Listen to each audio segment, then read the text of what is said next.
Defensoria Pública entra com pedido no STF para que presos há mais de 2 anos em presídios federais retornem aos estados de origem. E você vai ver também. Fraude é identificada no sistema de cotas da Universidade Federal do Maranhão. Ministro Barroso do STF nega seguimento a habeas corpus de advogado preso acusado de assassinar empresário. Estudo revela que mulheres só vão receber salários iguais aos dos homens em 2047. Estatuto do Idoso completa 14 anos neste domingo. Essas e outras notícias agora no Jornal da Justiça.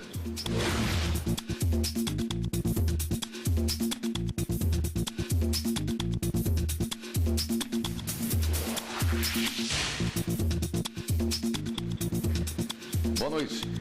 Defensoria Pública da União entra com um pedido no STF para que presos há mais de 2 anos no sistema penitenciário federal retornem aos estados de origem. A repórter Ana Paula Ergang tem as informações. Boa noite, Ana Paula. Boa noite, William. Boa noite a todos. A Defensoria Pública alega que a lei só permite que os presos permaneçam em presídios federais por 360 dias. Prazo que pode ser prorrogado por mais 360, o que totaliza um pouco menos de 2 anos. Nesses presídios, os presos ficam isolados por 22 horas.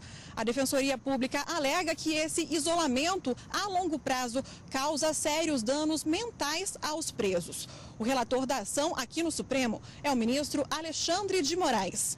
A Procuradora-Geral da República, Raquel Dodge, já manifestou interesse em emitir um parecer antes da decisão do ministro. E caso o ministro aceite esse pedido da Defensoria Pública, isso pode fazer com que mais de 50 presos retornem ao Rio de Janeiro. Entre eles, o traficante Fernandinho Beiramar. William. Obrigado, Ana Paula. O ministro Luiz Roberto Barroso, do Supremo Tribunal Federal, julgou inviável o pedido de habeas corpus em favor de um advogado que está preso em Cuiabá desde agosto do ano passado por homicídio duplamente qualificado. Ele é acusado de ser o mandante do assassinato de um empresário executado a tiros, supostamente pelo não pagamento de uma dívida de R$200 mil. O ministro Barroso destacou que o STF não pode reconhecer pedido de habeas corpus negado por ministro de Tribunal Superior que ainda não tenha sido analisado por um colegiado. O Ministério Público Federal identificou fraude nas cotas de vagas para escolas públicas da Universidade Federal do Maranhão. O MPF cobra da instituição de ensino maior rigor na avaliação dos certificados. Estudantes que ingressam nas universidades em vagas destinadas a alunos de escolas públicas precisam comprovar que concluíram o ensino médio em colégios públicos. Quem estuda em instituição privada não tem direito ao benefício. No Maranhão, 5 alunas do curso de medicina teriam forjado o certificado. A fraude foi identificada pelo Ministério Público Federal no Maranhão. As estudantes tiveram as matrículas canceladas e teve quem optou por se desligar voluntariamente do curso. Agora, o Ministério Público Federal no Maranhão orienta a universidade que verifique se os certificados apresentados pelos alunos que entraram por meio de cotas são verdadeiros. A recomendação também pede à Secretaria de Estado da Educação que ateste que os alunos não tenham cursado anteriormente o ensino médio em instituição privada. O MPF no Maranhão defende a política de cotas para reduzir desigualdades sociais e reforça que é preciso cumprir as regras legais para assegurar o direito a quem precisa. As tentativas de golpes contra consumidores aumentaram 7,5% no primeiro semestre deste ano em relação ao ano passado. A compra de celular e emissão de cartão de crédito lideram a lista dos golpes mais aplicados. Uma mensagem de celular foi a porta de entrada para a ação de criminosos. Eu estava trabalhando, chegaram várias mensagens no computador dizendo que eu ia ter a minha senha bloqueada por conta de não fazer um cadastro. Eu abri, eu estava entretido com o meu trabalho e olhei as fotos, olhei as cores, eram tudo idênticas ao banco que eu estou acostumado a lidar ali no dia a dia, né? E fiz. Marcelo só não teve prejuízos porque desconfiou do golpe e agiu rapidamente. Eu consegui notar que o endereço estava não condizia com o endereço de um .com.br, liguei imediatamente na agência e houve tempo de bloquear minhas contas. Só no primeiro semestre deste ano, quase 1 milhão de tentativas de fraude contra o consumidor foram registradas.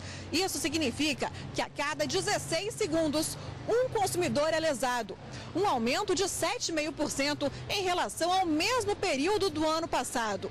Os principais crimes são compra de celulares e emissão de cartões de crédito com o uso de documentos falsos ou roubados. O segmento de telefonia é muito usado para a aplicação de golpes ainda maiores. O setor de telefonia ele é a porta de entrada para o fraudador, né? Que é onde ele obtém mais dados sobre o consumidor, que é o comprovante de residência. Então, historicamente, a gente vê que é o setor mais afetado. Para evitar esses golpes, o consumidor deve ficar atento. Se ele precisa, por exemplo, mandar o documento por e-mail, ele vai escanear o documento, recomenda-se que sempre coloque por cima do documento a informação de para quem que ele está enviando. Com essa marca em cima do documento, o fraudador dificilmente vai conseguir removê-la e, naturalmente, não vai pegar um documento de uma instituição financeira ABCD e levar para habilitar com uma linha telefônica, porque a operadora vai estranhar.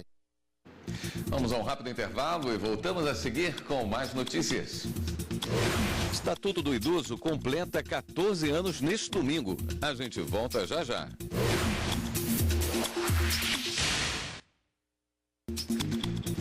Você está pensando em alugar um imóvel e tem dúvidas sobre os seus direitos e deveres? Então preste bastante atenção sobre o que diz a Lei do Inquilinato.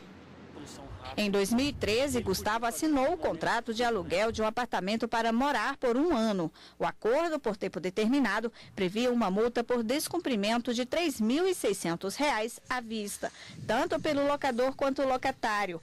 Gustavo teve que deixar o imóvel recém-ocupado. Na segunda semana do contrato, não tinha vencido nem a primeira parcela ainda, o proprietário do imóvel solicitou o cancelamento do contrato por problemas judiciais de família. Na época eu tive um certo problema com o proprietário, não foi nem com o imobiliário, foi diretamente com o proprietário, que ele não queria pagar a multa que estava prevista em contrato, que no caso teria que pagar à vista R$ 3.600. E com uma certa dificuldade a gente conseguiu de forma amigável, apesar do contrato ter sido determinado, ele fazer o pagamento em 10 parcelas de 360. A lei do inquilinato prevê 2 tipos de contratos de aluguéis residenciais, acima de 30 meses e com menos de 30 meses. No acima de 30 meses, o inquilino deve deixar o imóvel no final do contrato, caso o dono ou mesmo inquilino não tenha interesse em renovar o acordo, e passa a ser indeterminado caso o inquilino precise de mais um prazo para conseguir um outro local, ou mesmo tenha interesse de continuar no imóvel. Nesse caso, a rescisão deve acontecer com aviso de 30 dias, sem direito ao pagamento de multa. Os contratos por menos de 30 meses podem ser renovados automaticamente por até 5 anos. Nesse caso, após os primeiros 12 meses de contrato, pode continuar determinado ou se tornar indeterminado, e só o dono pode pedir o imóvel se for para uso próprio ou de familiares. A lei do inquilinato foi alterada em 2009. Entre as mudanças, a forma de cobrar multa do inquilino e, em alguns casos, o fiador pode até deixar de ser fiador antes mesmo do fim do contrato. Hoje o fiador, apesar de ter um grande ônus quando se põe como fiador no contrato de locação, ele poderá, em alguns casos, mesmo na vigência do contrato, ele poderá se desonerar da obrigação mediante pré-aviso escrito ao proprietário ou à imobiliária. Lembrando que o fiador responsável pela dívida de aluguel pode ter um imóvel que mora penhorado. No contrato de aluguel, tanto o locatário quanto o locador podem alterar o combinado em comum acordo. Mas se o inquilino achar que tem alguma cláusula abusiva, ele pode acionar a justiça e o juiz pode determinar a alteração, entre elas, do valor da multa e o cumprimento contratual.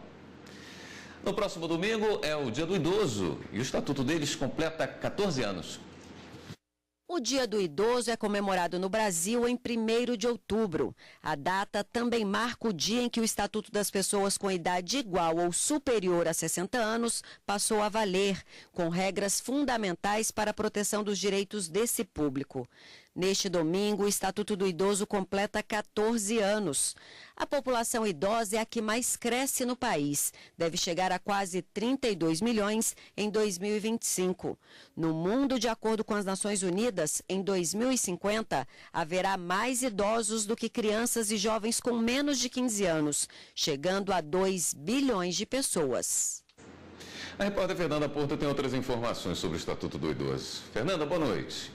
Boa noite, William. Boa noite a todos. O Estatuto do Idoso trata principalmente os princípios da prioridade e do respeito. Para falar um pouco mais sobre esse assunto, eu converso agora com a defensora pública, doutora Paula Ribeiro.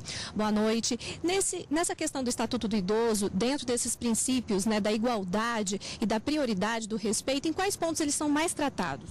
Na verdade, esses princípios, eles perpassam todo o Estatuto do Idoso, mas a gente percebe uma relevância maior quando eu trabalho na questão da prioridade no respeito ao transporte, no acesso à saúde, no acesso à justiça, quando eu trato da prioridade da tramitação dos processos, na prioridade na aquisição da casa própria nos programas habitacionais, uma série de outros direitos que são assegurados no Estatuto do Idoso. Em relação à temática violência, é uma das questões que mais demanda trabalho da justiça? Sem dúvida. Isso ainda é um problema muito crônico da nossa sociedade, que passa justamente pelo não respeito à pessoa idosa. Então, dados do Ministério de Direitos Humanos apontam que apenas nesse primeiro semestre nós tivemos mais de 12 mil denúncias de violência contra a população idosa. São dados alarmantes e que mostram todo o problema que a gente enfrenta perante esse segmento populacional. E como que a população deve fazer diante de um caso de violência contra uma pessoa idosa? Porque geralmente essas pessoas, elas mesmas não denunciam essa situação, não é isso? O grande problema é a pessoa idosa se perceber numa situação de violência, como vítima de violência. Como os dados apontam que principalmente o agressor é um filho, é uma pessoa de uma relação muito próxima com o idoso, essa denúncia ela fica mais difícil de ser feita porque envolve questões afetivas, emocionais e uma codependência, às vezes econômica, de cuidados. Mas a pessoa idosa ou qualquer pessoa que tenha conhecimento de uma situação de violência contra a pessoa idosa, ela pode fazer de maneira sigilosa, anônima, essa denúncia no Disque 100, basta discar número 100 de qualquer telefone que essa denúncia é registrada, ou aqui no Distrito Federal pode procurar o nosso atendimento na Central Judicial do Idoso. Em relação à saúde, muitos idosos reclamam do direito à prioridade não ser respeitado no atendimento, quando busca atendimento no pronto-socorro, hospitais públicos. Como que eles devem fazer nessa situação? Bom, Fernanda, aí a gente tem que entender que, na verdade, na saúde, se a gente está trabalhando com pronto atendimento, com emergência, a prioridade é a vida. Não é segmento etário, não é a criança, não é o adolescente, não é o idoso. Prioridade é a vida, é a urgência. Agora, num atendimento eletivo, por exemplo, numa marcação de uma cirurgia que não é prioritária, de uma consulta de rotina, aí sim deve ser garantido a prioridade do idoso. E isso, nós agora temos isso muito mais fortalecido com uma recente alteração legislativa que garantiu a prioridade especial às pessoas com mais de 80 anos. Então, deve ser garantida a prioridade das pessoas acima de 60, mas de uma maneira mais célere, porque o tempo urge para esse segmento da população. Acima de 80 anos, ela tem um atendimento prioritário. E como reivindicar esses direitos na hora do atendimento? Bom, ela pode fazer uma denúncia, se não tiver esse direito respeitado, nas ouvidorias dos setores públicos, né, de qualquer atendimento, ou pelo Disque 100, porque o não atendimento ou a dificuldade de acesso no atendimento constitui também uma violência institucional, inclusive com punição prevista no Estatuto do Idoso, ou pode procurar o Conselho do Idoso para fazer a denúncia ou a própria Central Judicial do Idoso. Indo para a temática transporte, o idoso realmente necessita estar com a carteirinha para ter acesso aos benefícios? Não, na verdade isso é um mito e que nós acreditamos que isso muito mais cerceia o direito do idoso ao transporte público do que garante esse acesso. Veja, a Constituição Federal ela é muito clara e o Estatuto do Idoso também, que basta apresentar a carteira de identidade comprovando a idade para ele ter direito a esse acesso ao transporte público. Lembrando que a Constituição ela estabelece que a gratuidade no transporte público urbano é a partir de 65 anos. Alguns estados e municípios, a legislação local pode dispor de maneira diferenciada, garantindo a prioridade, a gratuidade no transporte a partir de 60 anos. Então, o idoso precisa ter consciência se no seu estado ou no seu município tem uma legislação própria que estabeleça esse segmento etário de gratuidade.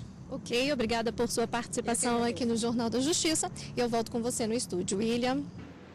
Obrigado, Fernanda. E ainda em relação ao Dia do Idoso, o Supremo Tribunal de Justiça promoveu mais uma edição do projeto Sociedade para Todas as Idades. Cerca de 80 idosos saíram da rotina e tiveram um dia repleto de alegria e aprendizado. Eles visitaram o Superior Tribunal de Justiça e aprenderam sobre a arquitetura da Corte e a história do Poder Judiciário. Dona Josefa foi uma das participantes. Ela tem 82 anos, 19 filhos, 45 netos, 40 bisnetos, um tataraneto e vitalidade de sobra. Eu faço hidroginástica, eu faço ginástica em quadra, eu faço zumba, eu faço aquela capoterapia, eu faço todas as qualidades físicas que eu for fazer, caminhada, eu faço tudo. A cada 15 dias, um grupo de idosos faz uma visita guiada ao STJ e assiste palestras relacionadas ao dia a dia deles. Hoje, a visita teve um sentido ainda mais importante. Marcou o Dia do Idoso, comemorado em 1º de outubro. Jamile Suaiden, gestora do projeto, explica que o programa é uma forma de promover a cidadania. A gente está tentando ressignificar o dia a dia dos idosos, né, fazendo a diferença, transformando todos esses idosos ativos que vêm aqui em multiplicadores de informação. É muito importante a gente poder olhar para esse cidadão e dar um pouco mais de confiança, empoderamento para eles. Pessoas com mais de 60 anos têm mais chances de ter algumas doenças, segundo estudos. Por isso, precisam de cuidados específicos. Mas os idosos não podem se esquecer de outra saúde, a financeira.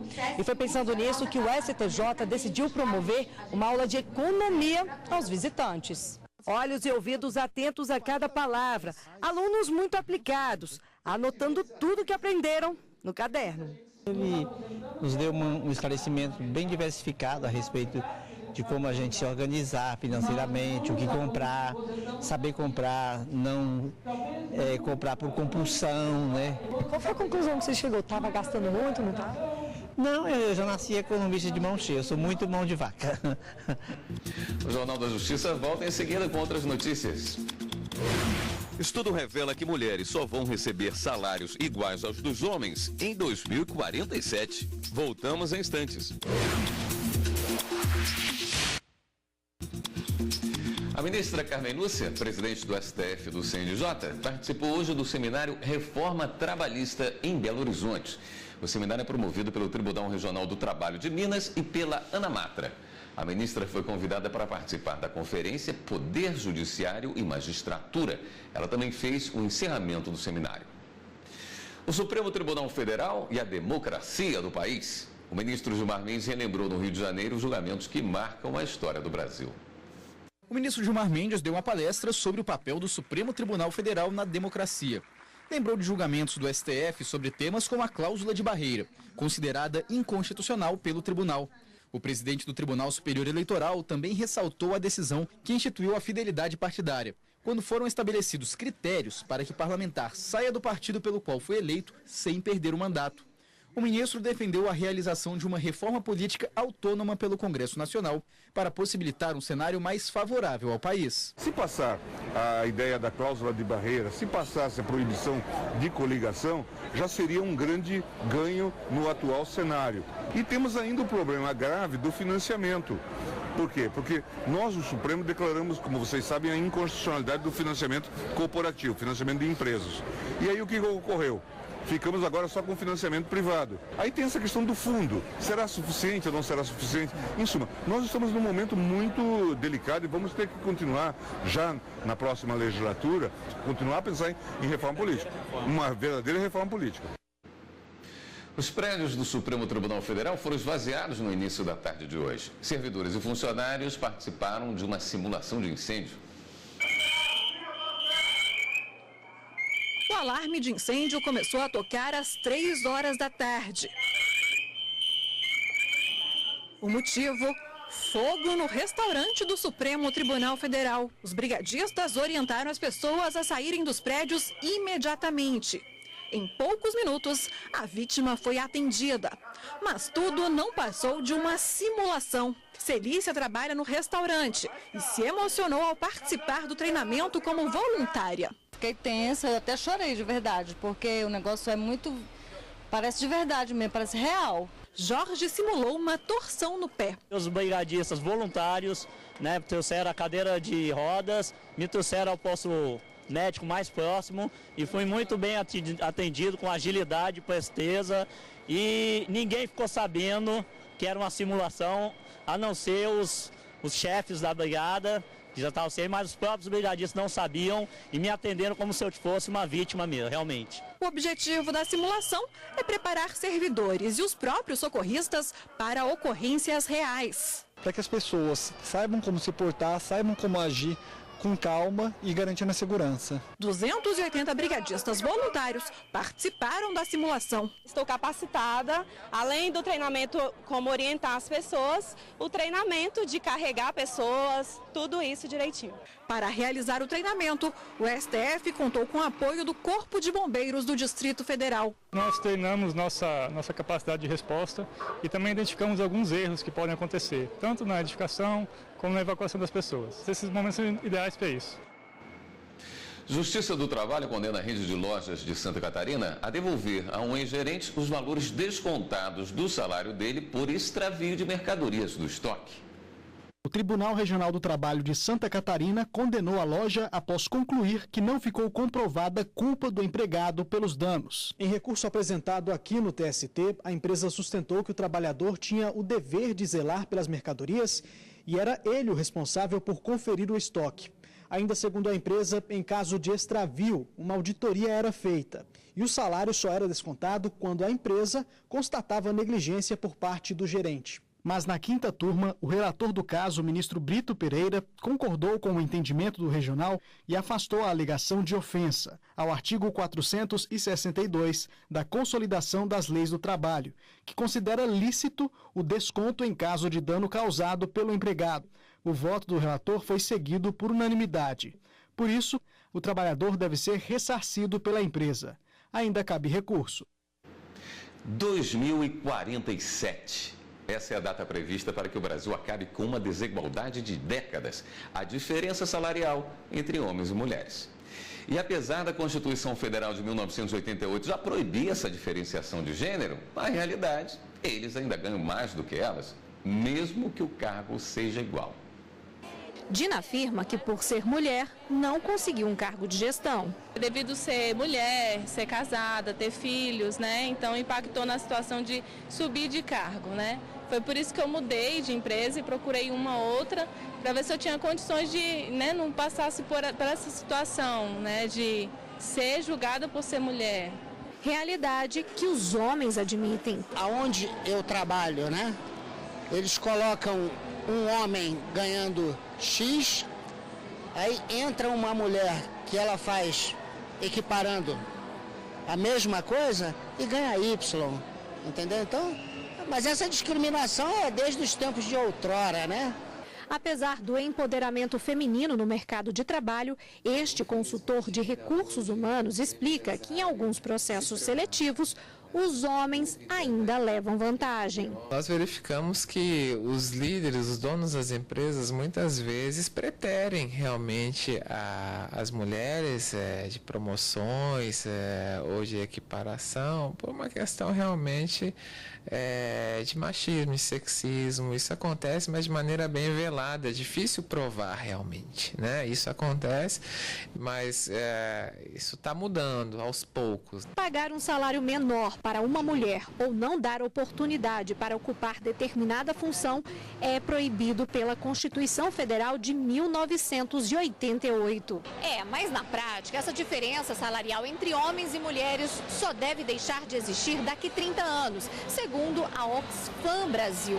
O Instituto de Pesquisas Sociais chegou a essa conclusão, levando em consideração dados do IBGE e também a variável de tempo de mudança de hábitos da população brasileira. Para acelerar esse processo de mudança e exigir o cumprimento da lei, a recomendação jurídica é denunciar a situação de preconceito nas delegacias regionais do trabalho. As pessoas que se sentirem discriminadas, as mulheres que se sentirem discriminadas, podem obviamente procurar a Delegacia Regional do Trabalho para informar a DRT acerca desse tipo de discriminação, mas o próprio Ministério Público, seja ele em nível federal ou estadual, pode, sem dúvida nenhuma, acionar o Poder Judiciário a fim de reparar qualquer tipo de discriminação à mulher, seja em razão do salário percebido, seja em razão da atividade exercida ou mesmo por critério de admissão não respaldado pela Constituição.